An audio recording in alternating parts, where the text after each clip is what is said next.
everyone. Thank you so much for showing up to the Coinbase Solana Building Gaming event today. I am Sammy Kim, and I'm on the business development team here at Coinbase. I will be your moderator today and also introducing all of our fantastic speakers.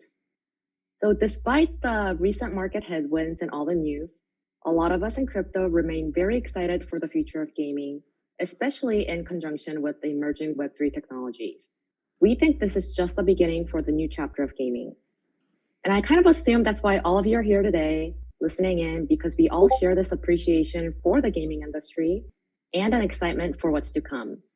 And if that's right, then you're in the right place, because today we have an amazing lineup of speakers to talk about the recent trends in the industry, the things that we are looking out for, how Coinbase can help you build, and we will showcase two super cool games from Star Atlas and EVIO. So our goal today is that whatever your role is in this industry, be it a player, builder, investor, maybe you're just exploring, you can take something away, insight, ideas, food for thought. But most of all, we'd love for you to understand why we are so excited and come to share that excitement. Does that sound good? If so, then I want to introduce you to our panel. First off, we have Dan Kim, Vice President, Business Development of Ecosystems and Listings from Coinbase. We also have Mark Bargba, Senior Manager, Cloud Business Development, also from Coinbase.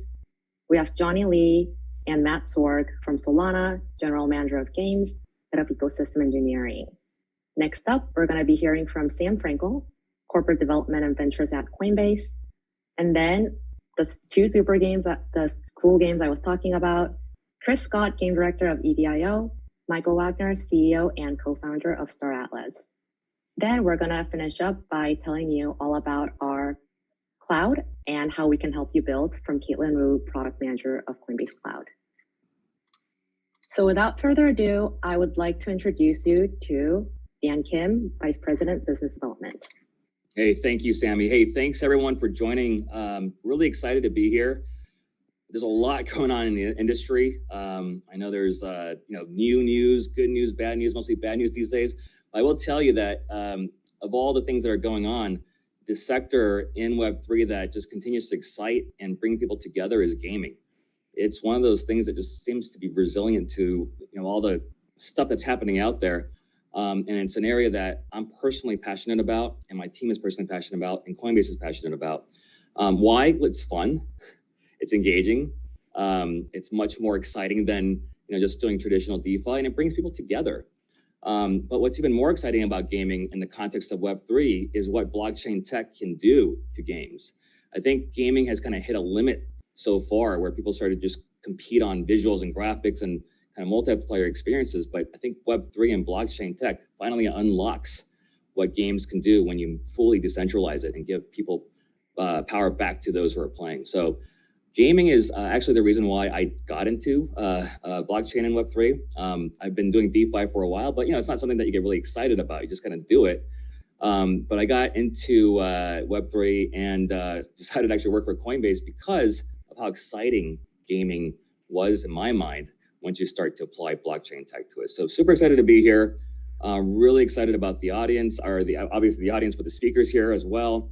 Our good friends at Solana, and also one of my favorite games, EVIO, where I tell people it's just a game that you just kind of go and you just start playing, which I think is really the secret to making Web3 accessible to everyone. So with that, I'll stop talking. I'll turn it over back to you, Sammy. But again, just thank you for coming together and having fun in a space that hasn't been very fun recently. So again, my deepest gratitude. Thank you.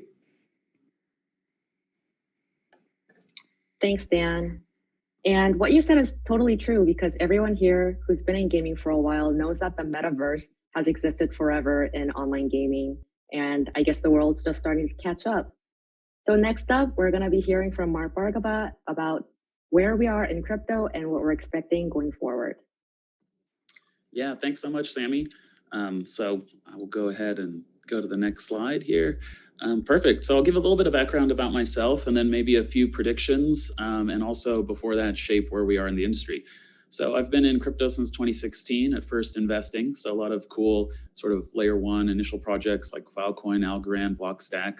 and came into Coinbase through an acquisition. So I'm one of the co-founders of Tagomi, which is an electronic prime brokerage that Coinbase still runs, which allows folks to do really large trades. So for example, if you had a $100 million or $1 billion trade, Tagomi will break it into small pieces and smart route it across different exchanges and market makers. So it's really one of the first times large institutions could start trading in crypto because they had these more advanced tooling. Ever since the acquisition in 2020, I've been over at Coinbase working on all kinds of new product launches, both in BizOps and now on the business development team. And I'm very excited about especially some of the cloud products that we have and that are upcoming, and many of them link up into gaming as well. And then just on the side, have been doing quite a bit of angel investing. So TaxBit, Sardine, Crossmint, Strike, lots of different companies in the ecosystem. And I think as just a point of observation, even though the price is down, more good people are coming into crypto than ever before. So if you look at Web 2 people coming into Web 3, or new graduates, or the classes and curriculums at top universities, there's just never been this sort of influx of talent. So I think that's incredibly exciting. Which leads me to kind of how we got here. So I do see it as having 4 stages of the crypto industry, and now we're in the 4th stage, and that will lead up to, you know, why gaming is so important and why this focus on Solana and Coinbase and what we're working on is so important. So the first stage was very Bitcoin focused, sort of 2009 to 2015, and it really came out of the recession. So it really came out of this idea that the government and large banks and others had either tricked us or just weren't transparent. And I think we can all agree that that was true. So Bitcoin was really one of the first ways you could own your own money. You didn't have to be impacted by the government or monetary policies or fiscal policies, and you could have true money. And at first also, Hal Finney and others were using it as potentially a form of currency. And it was a very small community, very libertarian, very kind of anti-government in many ways.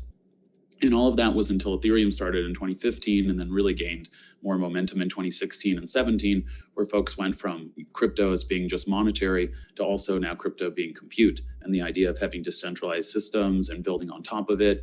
And while there weren't a lot of Ethereum-backed actual applications, it did set off this frenzy of ICOs, and the product market fit really was in the funding of a lot of these companies. And that brought a huge wave of people into the space, but obviously that alone wasn't sustainable. So we saw the 2018 crash. And so the third phase was, where do we go from here? So 2018 to 2021 really started being more about use cases. So even if it was a limited number of people, the use cases of things like DeFi for borrowing, lending, saving, NFTs for art, or even potentially utility around them, stable coins, especially in countries, you know, where it's really useful to be pegged to the dollar.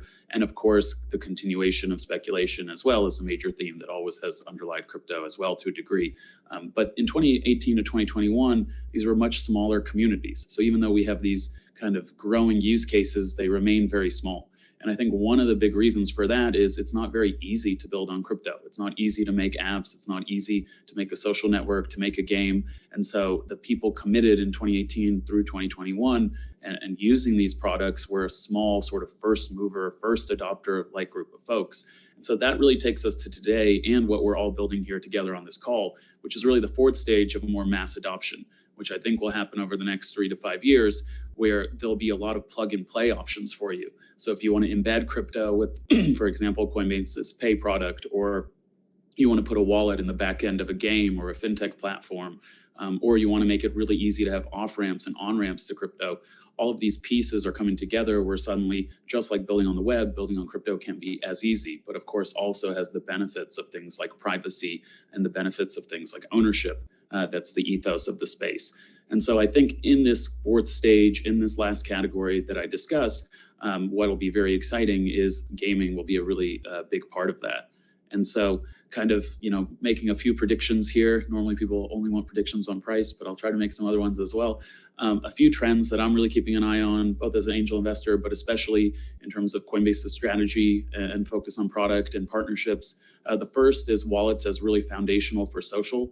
So we have over 100 million people using wallets in the world. That's a really large initial community that continues to grow even as the price is down 80 or 60%.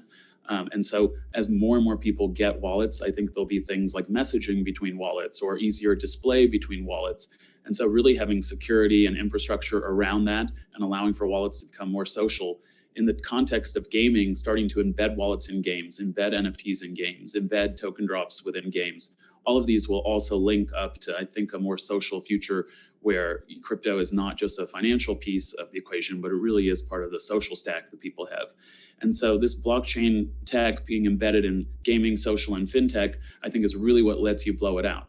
Many of the fintech companies we might see in the future might have blockchain in the background and you never even know it.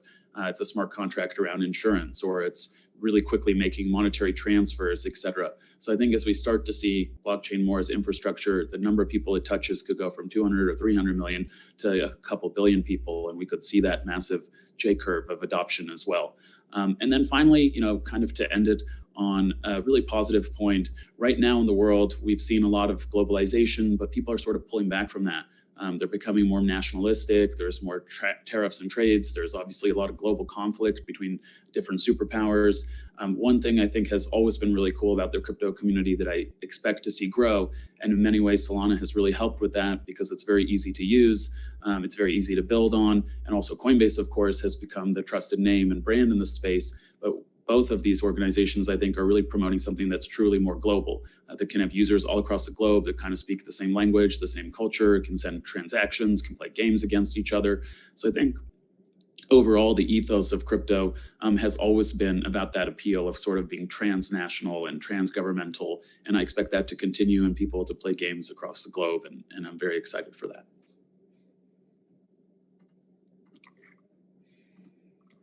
Awesome. Thank you, Mark, for your views. Totally agree. I think the next era in our industry is going to be going mainstream.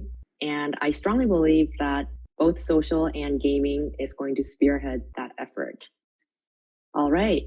Next up, we have Sam Frankel from Coinbase Ventures to share some viewpoint about how we invest in this industry in these times.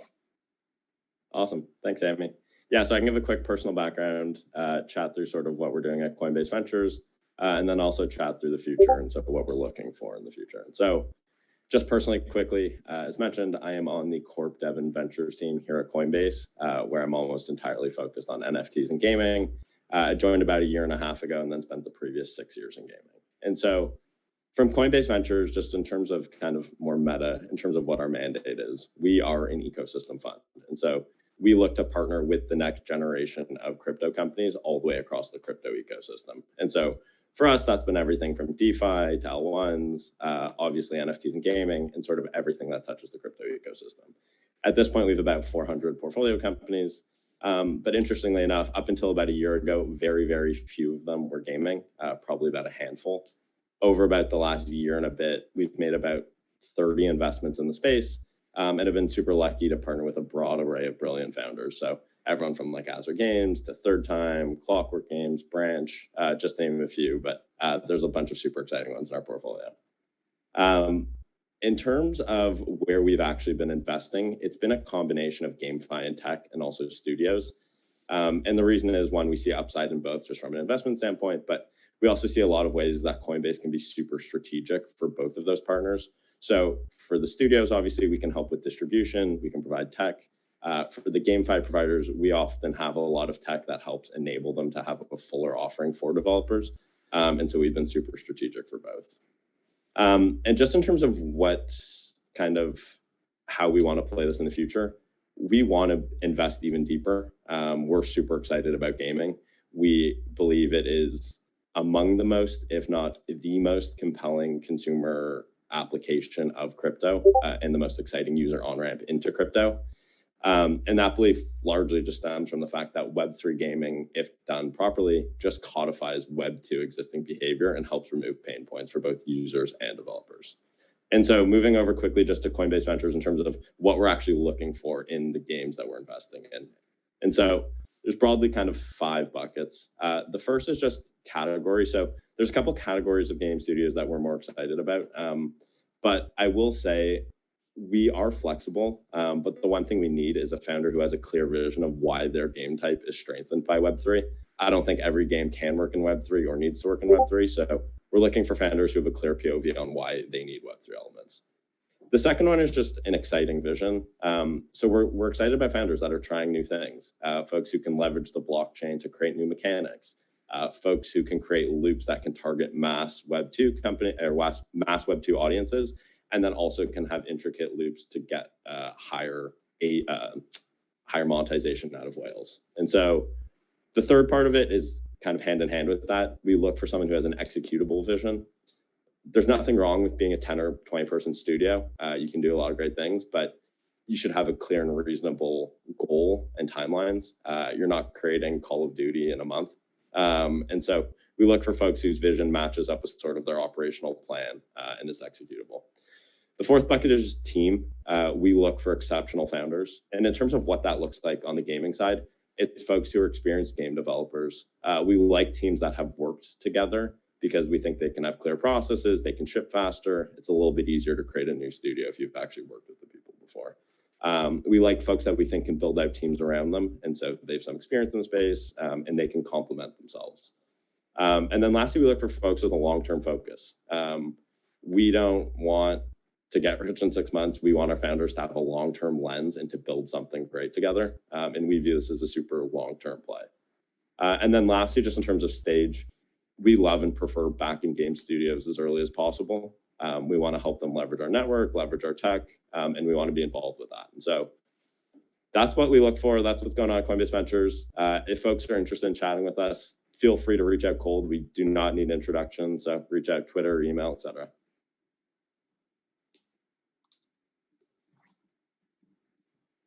All right.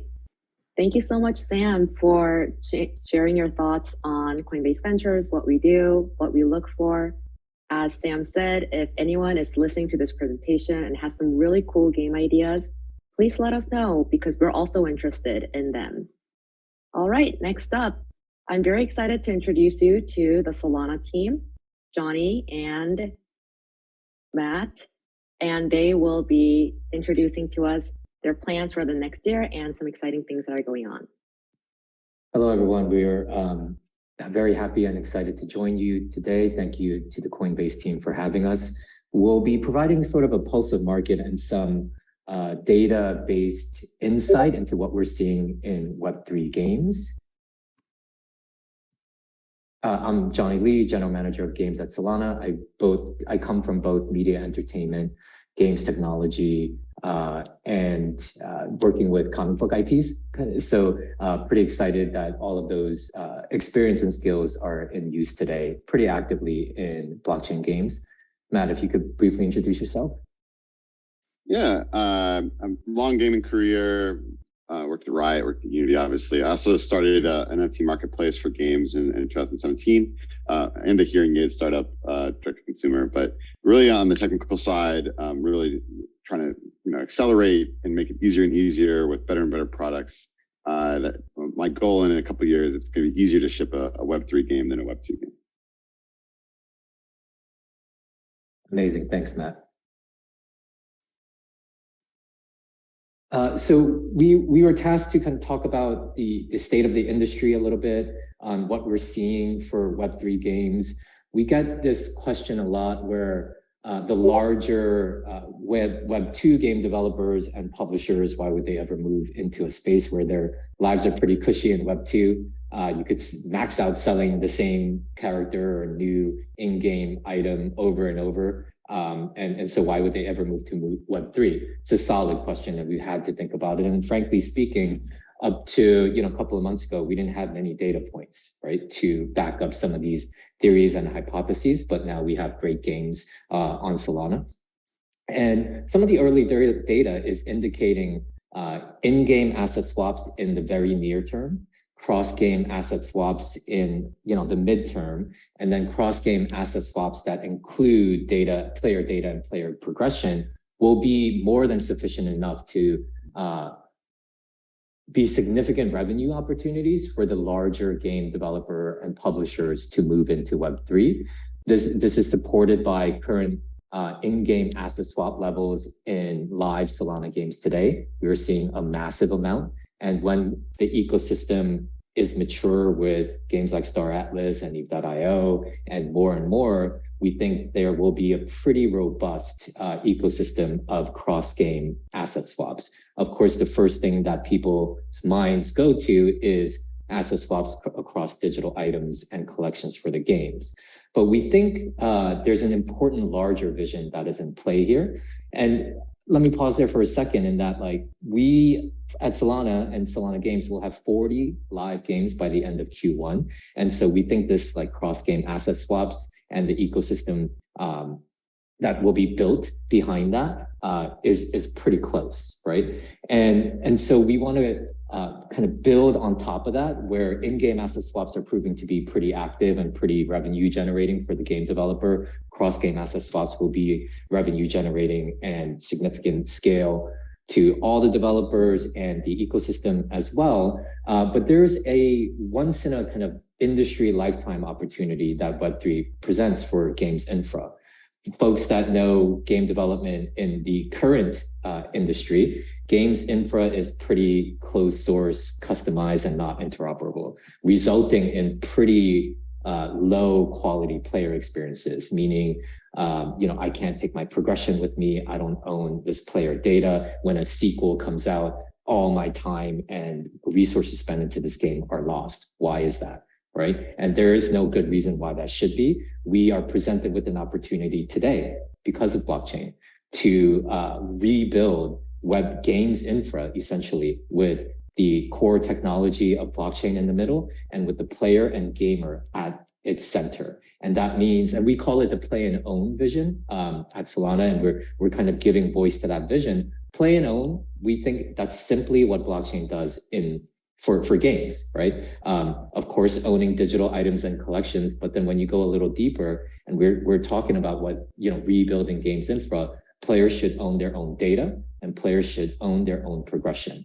And then the larger vision of these asset swaps will include not only digital items and collections, it'll include player data and player progression. For example, if Matt and I are playing 2 different games on a weekend and we want to be pretty advanced, I could swap my progression for his progression in another game. Pretty straightforward value prop for the player. And currently, today, we believe Solana is the only blockchain protocol that this can be built on, right? You can't have asset swaps and asset swaps at scale if you're built on a blockchain protocol that the fees will increase when things are congested. You would limit the activity and the health of the ecosystem. And so I went into the play and own vision of Web3 games infra. We are very excited that we are starting to see early data from launch games support this theory, and through active in-game asset swaps, and when players are able to own their data and progression through rebuilding games infra, we believe that this will be a very, very active ecosystem and only able to be built on Solana. Great, thanks, Johnny. So I'm going to go over a little bit of the network. So this is a graph of NFT activity. So to me, we're viewing this as early stages of actual product market fit. Having games and other underlying, utility and value, and not just speculation, is going to be the underpinning of the next bull run, we feel. And a lot of great things are happening, especially within the Solana ecosystem. The Discord integration was announced earlier this week. And what we're starting to see is a lot of cross-platform plays. So there's a lot of talk about interoperability across games, and Johnny talked about like the enablement of people to be able to, trade across games. But there's also, and across platforms. So this is what is, much harder to do in Web 2. And because in Web 3, you're sharing the same data. You have actually right access as communities. So I'm sitting in a Discord server. Star Atlas is actually a really great example of this. I've been in a couple of their very large events, and like their communities are already interacting with each other and building utilities on top of the existing great assets that Star Atlas provides. And also just the smooth experience of just jumping into E.io, and eventually those integrations with the Discord servers that are next to those great esports experiences, and Twitch extensions, all these kind of cross-platform integrations where people can actually integrate experiences on top of Eve.io and Star Atlas and all these games for the developers. So these are community-driven tools that can actually be interacting with the in-game assets, and you're already seeing that with the NFT activity, and that's why I think that the Solana ecosystem, but just NFTs broadly are doing well. It's more than just JPEGs. I think that's the large message here. And just in terms of user growth, so one of the interesting things about Solana is it's basically the only non-EVM chain that has kind of reached exit velocity. And I think that just speaks to user experiences. If people don't know, Solana actually has some of the fastest finality the fastest finality in blockchain. I would actually say it's probably the fastest payment network in the world right now. I can buy something in Seoul, South Korea, and in New York, and it's about 1.8 seconds in terms to full finality. I can go into a coffee shop in both places, and it's the same speed. And that is a pretty incredible worldwide payment network. And you can do everything like mint NFTs and interact at that speed around the world. It's pretty incredible. And you can have these experiences built off that. And so we have, if you just look at typical gaming numbers like 60, 90, 180-day retention, Solana's numbers are great in that way. And so this basically just sets up products for success. I think up until today, or up until pretty recently, chains have been kind of surviving off of speculation, and going forward, chains are going to be surviving based on their apps having just great user adoption. And kind of on that note, just Solana performance-wise is doing more transactions per day than all other public blockchains combined by a pretty substantial margin. And that just speaks to this something to note here. There's a lot of noise in the ecosystem and a lot of misinformation passed around, but Solana is a next generation, entirely new technology built from the ground up. It didn't inherit a lot of things from previous ecosystems, and notably there's been some growing pains through this crazy adoption, but it's really stood the tests, and it's the chain that basically keeps on getting faster to keep on getting more stable, and you see that in user activity. I have a little video demo. I don't know how to actually play it, but just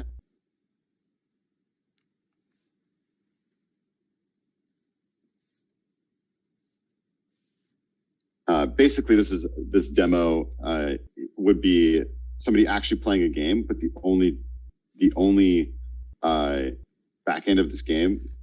Let me say it after it plays a little bit. So this is actually a pre-approval of a wallet. So you can see the character moving around the screen. So you may think that this is obviously just like a kind of a toy experiment, but this game doesn't have a backend. The backend is Solana, and it just kind of shows you the user experiences that you can have. It's 1.2 seconds between those things, those hops. And this isn't me preaching that you should have a completely on-chain game, but just shows the user experiences that your games can provide. If you have a marketplace, if you have your community-driven tools on chain, it'll feel very Web2. It'll look basically like a normal game, but it gives you all the access of your players and your communities developing. Thanks. Thank you, Johnny and Matt, for your presentation on Solana, its benefits, and what we think is going to happen in the next year. Super excited to hear that we're going to have 40 games at the end of Q1. That is a lot of games. Very exciting. All right, next we have a Solana game showcase from Star Atlas, presented by Michael Wagner. Great, thanks, Sammy. Really excited to be here with the Coinbase team and some other fantastic builders here in the crypto space. Matt, we are, as you know, big advocates for fully on-chain game logic and leveraging Solana as the backend. But the Star Atlas ecosystem is quite vast and admittedly quite ambitious. It includes development across multiple game environments and extensive use of open architecture on-chain game logic. So today what I'm going to do is just run through two of those game environments that we're building in, as well as a little discussion around our development philosophy in leveraging and incorporating the Solana blockchain and Web3 into our gaming products. But first, just really quickly at a high level, our flagship product is a space exploration MMO, or massively multiplayer online game and open metaverse concept. We consider this a simcade, so it's all of the immersion of a space sim, but with the immediate action of an arcade game. We want you to get right in there, start playing, and start having fun. This is hyper realistic, cinematic quality, immersive worlds developed in Unreal Engine 5. And we are huge advocates for the integration of things like NFTs for true ownership of your assets, as well as the integration of a variety of crypto tokens, both in-game currency as well as governance token in our case, that enable true participation and governance across the platform, but also participation in a genuine and sustainable economy, unlocking things like play to earn, and that's facilitated because we enable players to participate in this alternative financial ecosystem that is the crypto world. So moving along, the first one of our game environments that I wanted to focus on here is developed in browser. This is a browser-based game. It's developed in Play Canvas. We call this Star Atlas Golden Era, or SAGE. And this is a top-down isometric view real-time strategy game. The core gameplay mechanics center around territory expansion and control. Players are navigating away from their central space stations on a single instance global arena, participating in PvP and PvE, and focusing heavily on gathering resources from celestial bodies, crafting resources into materials, and then constructing star bases, defending those star bases, and opening warp lanes to new territories. And players are constantly battling to gain control as much of the territory of the map as possible. This is just a quick screenshot here of what the environment is going to look like. What you see here are WebGL assets. Yeah, these are all WebGL assets. Sorry, a little misstep there in the slides. WebGL assets, what you're seeing in the UI is the player progression system on the top left, a fleet management system on the right-hand side of the screen, and then the action hub in the lower left. Now, one thing that I really want to point out here, and I'll talk about this a bit more when I talk through our development philosophy, but it is this idea of actual on-chain game logic. We're deploying no less than 6 on-chain programs on Solana in the development of this product.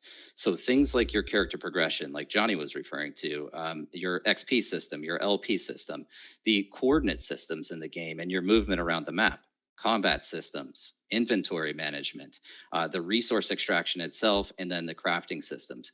These are all actual transactions that are taking place on Solana, and we are leveraging Solana to the fullest extent to be the backend game server for what we're doing across Star Atlas. And then just moving along, a couple slides here on, as I said, our flagship product that's being developed in Unreal Engine. Now, anybody out there in the games industry will know that AAA high-quality game development takes quite a long time to build. The running average is probably 7 to 10 years now for a complete product, final product to be shipped to market.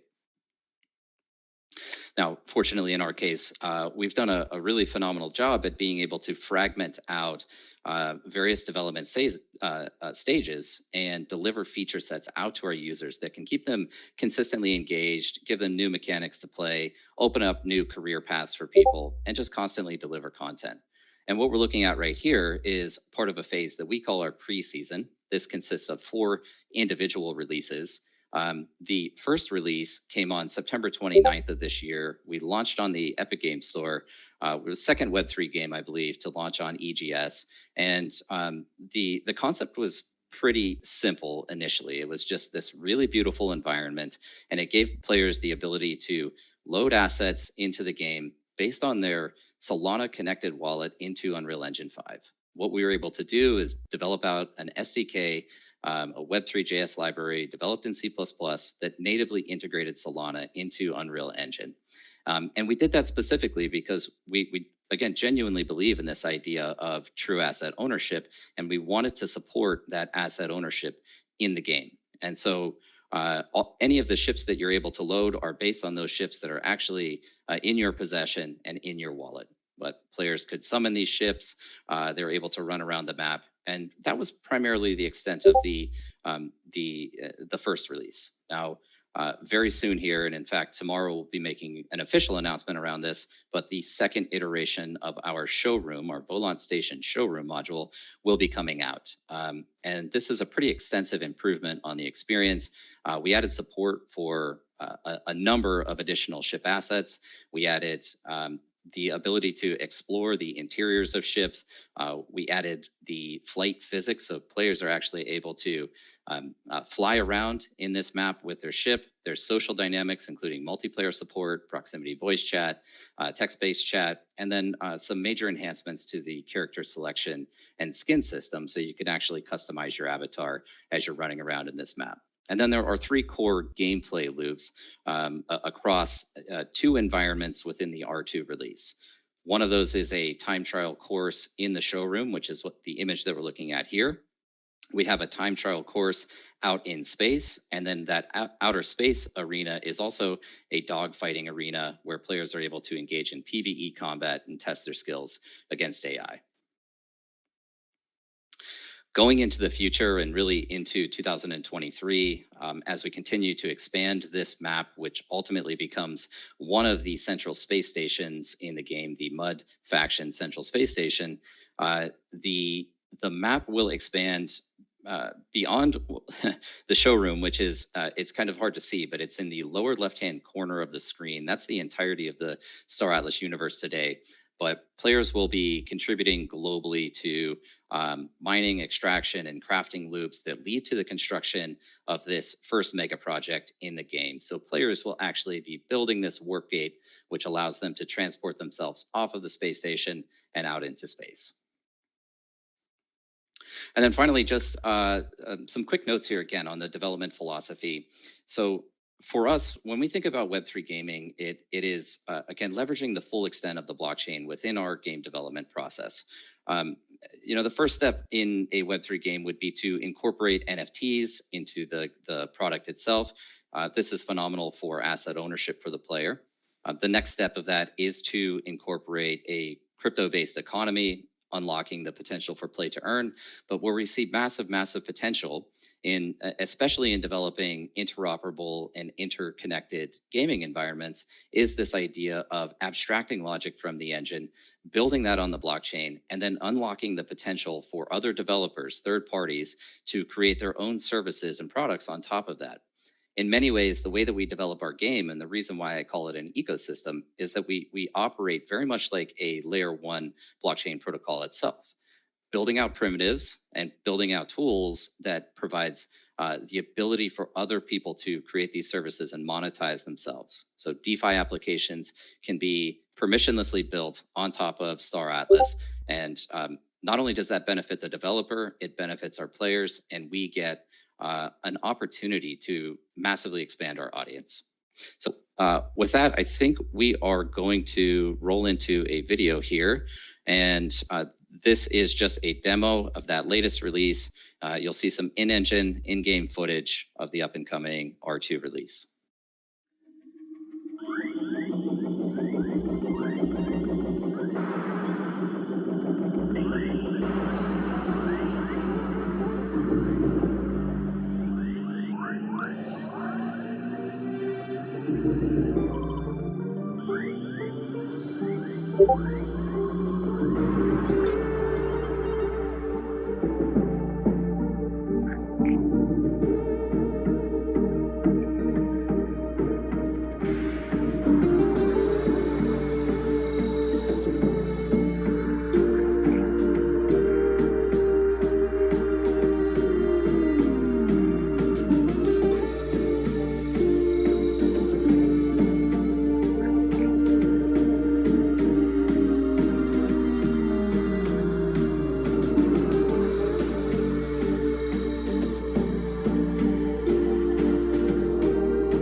All right. Thank you so much. There we go. All right. Thank you so much, Michael, for the very cool demonstration and for the video. It is amazing to see what we're doing on the Solana blockchain. And I think we're actually getting literal here when we said blockchain is going to take us to the moon, because outer space and blockchain, what a combination. All right, up next, I am very excited to introduce you to Chris Scott from EVIO. Hi, everyone. Really happy to be here. I love everything that Coinbase is doing for the space. I've been using Coinbase for a couple of years now, and I always tell my friends, I say, like, hang on a sec, you have the opportunity to invest all of your crypto in a publicly traded, regulated exchange, or you could put your money in an exchange that's not publicly traded, that's not regulated, and you choose to put it in the one that's not regulated. So I think it's kind of like I trust Coinbase, and I think you guys have proven yourselves. And there's a lot of things that you're doing. I think you're doing all the right moves, and I appreciate you giving us projects like EV.io and Star Atlas a little bit of the spotlight and the opportunity to tell our stories. So that's my kowtow speech. But EV.io is a first-person shooter, completely 100% on the browser. You don't have to take our word for it. You don't have to read any long white papers. You don't have to download anything. You don't have to install anything. You just go straight to EV.io in your browser, letter E, letter V, .io, and you can jump in a game and start playing. We took a little bit of a different approach than Star Atlas did in terms of blockchain integration. We're not 100% everything in EV.io is not 100% on chain, nor do we set out, I guess, to make everything on chain. I believe that you don't necessarily have to throw the baby out with the bathwater, and that there's still some aspects of centralization that are kind of necessary, purely for practical reasons and for technical reasons. Just to give you an example, players in EV, they earn small amounts of cryptocurrency every single time that they get a kill in the game. So if we were to send actual cryptocurrency for every single kill, it would just completely destroy our servers. Because interacting with a node and interacting with live blockchain data, it's actually very cumbersome.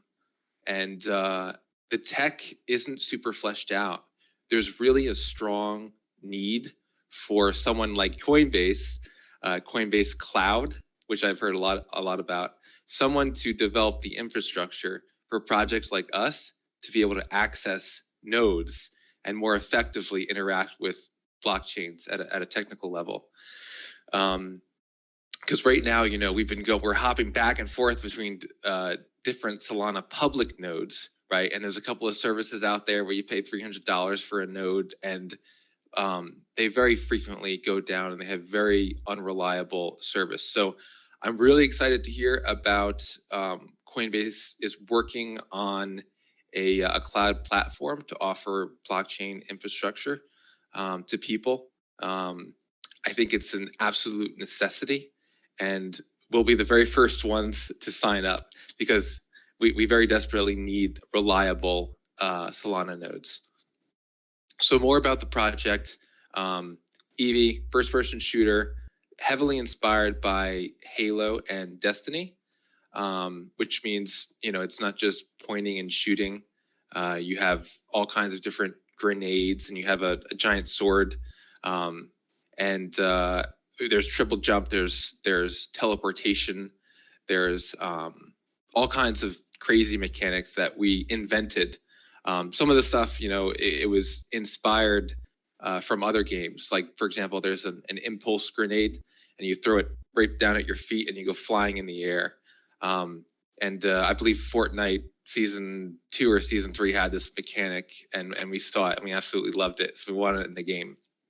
So we're very product centric. Pretty much everyone on the team is directly involved. Either they play the game religiously themselves, or they have some contribution when it comes to the development of the game. No matter how small that contribution is, whether it's making ambient sounds or writing code, or making music or designing 3D models. Almost everyone, 100% of the people that are working on EV.io, we're all working on product in some capacity. And I feel like that's really important. And it's really part of our ethos that we put the product first and we never forget that, the reason why people would ever spend any time in a game is because, they want to have fun and they want to have an experience.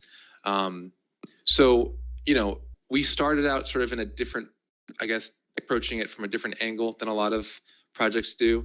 We had the game out there before we even had we sold any NFTs or had any kind of blockchain technology. And we've slowly been adding blockchain integrations. For example, the character skins and the sword skins and the gun skins, those all exist as NFTs on the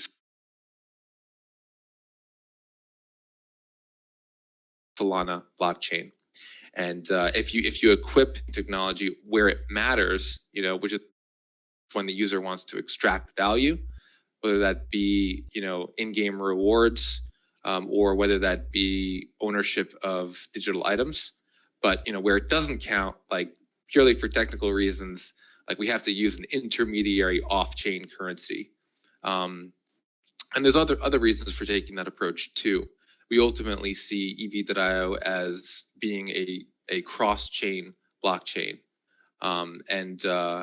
We're definitely interested in integrating other chains as well. We're so happy with Solana. The reason why we chose Solana was purely based on the tech. There was no perks or added incentives that we got for joining Solana. We just looked at it and we were like, it's Ethereum, but without the fees, and with the smart contracts, without the fees. So we're so happy with everything we're really happy with how far we've come with Solana, and we plan to always be on the Solana blockchain. So that's the basics. For the future, we have this game mode called Snipe the Streamer. EV.io, we're actually owned by a company called Enthusiast Gaming. And this company, Enthusiast Gaming, they own Team Luminosity, which is one of the largest esports organizations in the world.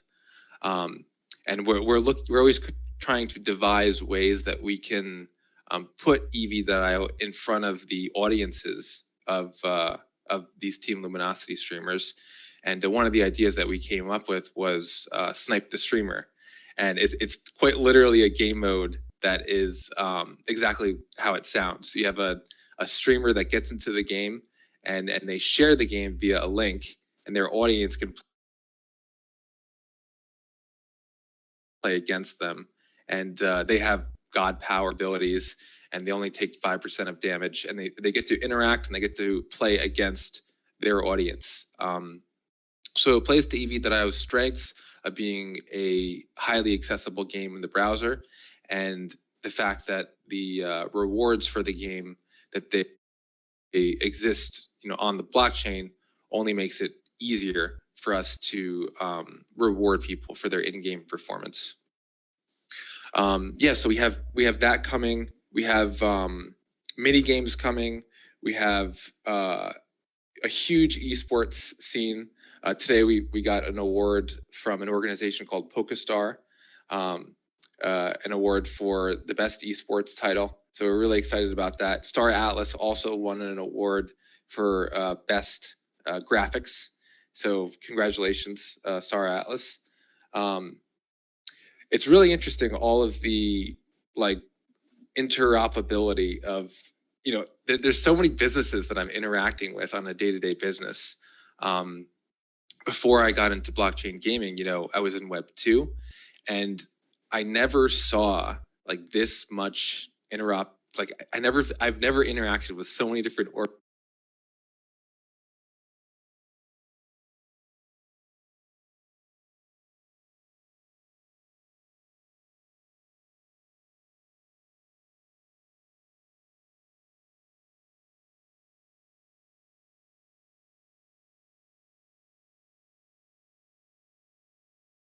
ecosystem.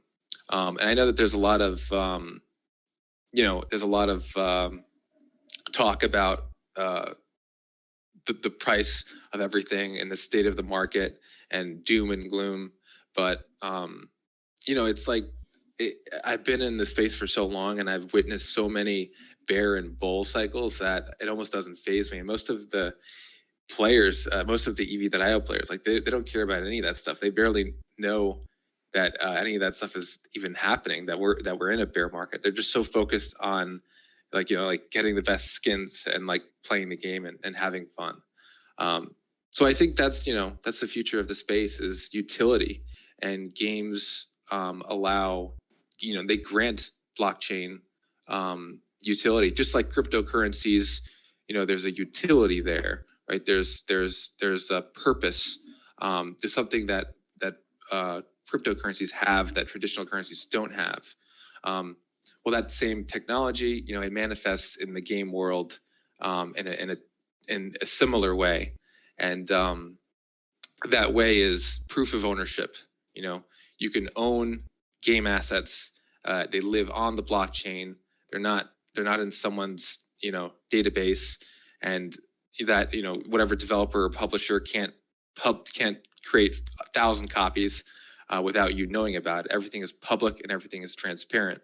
And because of that, the value of these in-game items is higher, and the tradability of these things is higher. So yeah, I'm super bullish on the space. I think that the trajectory that we're on, there's just no stopping it. I mean, there's so much momentum, and there's so many builders like me that just will never stop. And I think as soon as that pizza got sold for however many millions of Bitcoin, once that happened, and once the public made the connection that a digital asset could be worth, something in the real world, I think that that after that has happened, nothing can stop it. It's a trajectory that we're on, that will never derail, no matter what's in the news or how many centralized entities fail. Yeah, so that's my whole spiel. If you I want to invite everyone to go check out EV.io, where we're a blockchain game that people actually play. Last year we had 80,000 daily active users. That was our peak. That was our peak day. You don't need to take my word for it. You can just go to EV.io straight in your browser and have fun.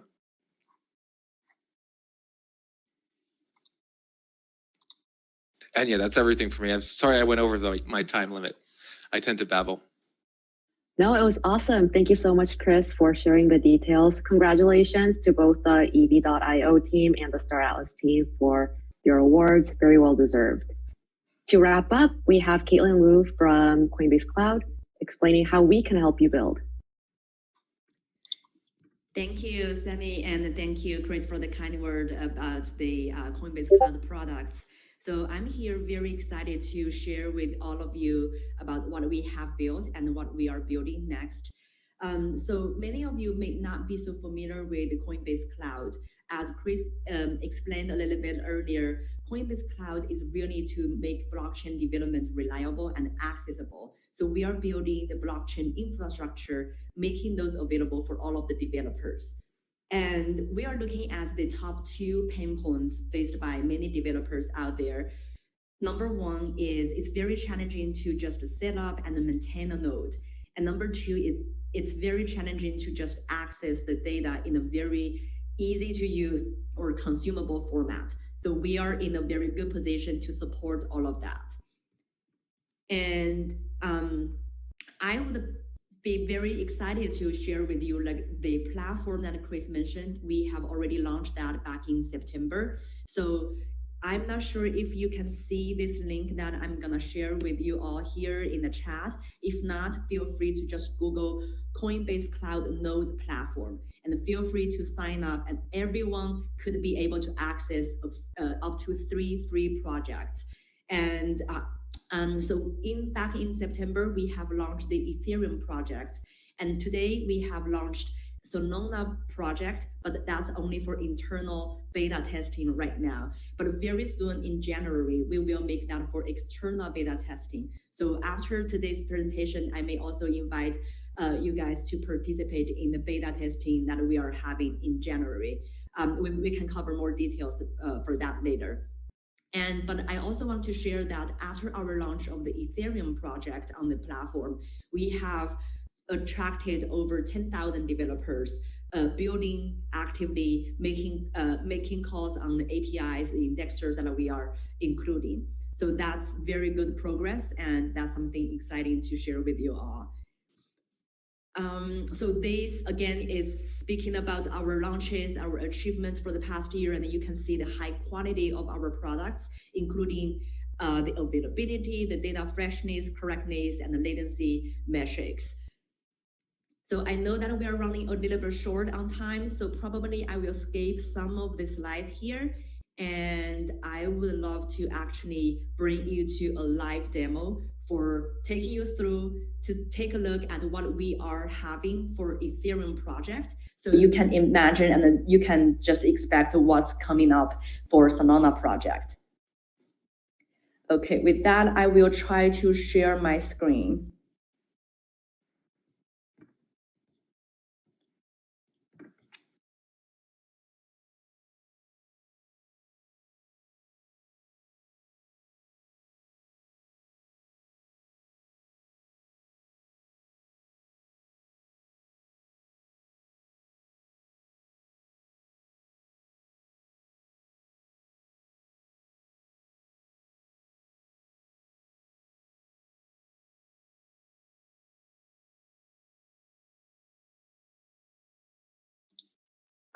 Caitlin, I think you're on mute.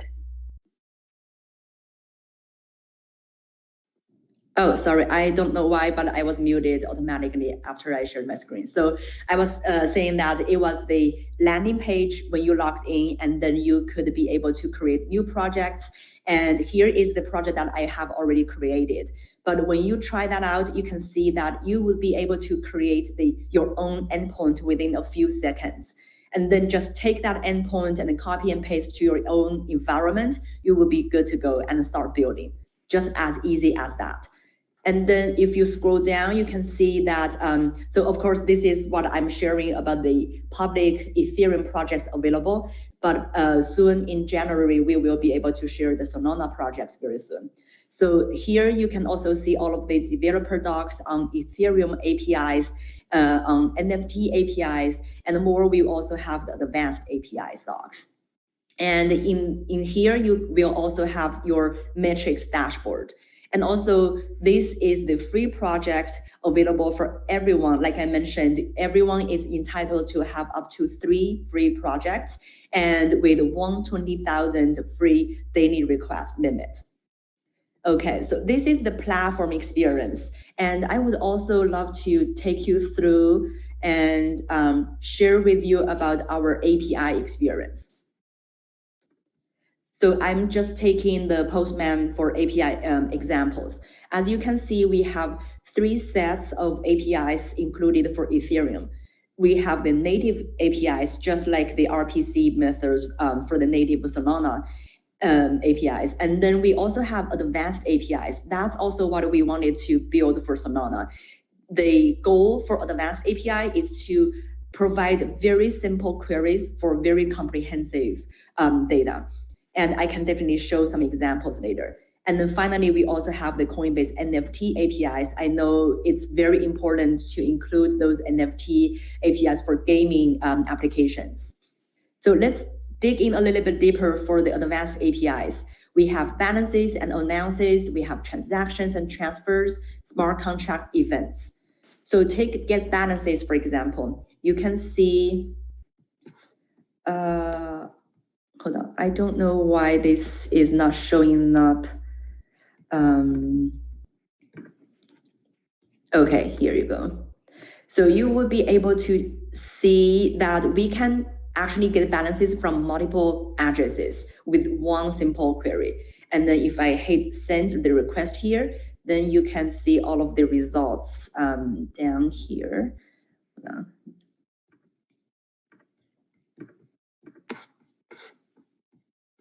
So you can see all of the results here with from multiple addresses and also the decimal information. And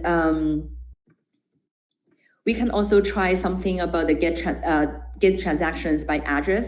So for the get transactions by address, it's a very comprehensive call. It scans through multiple lines of the block range and then return full information about like from, to, smart contract address, all of those information with one simple call.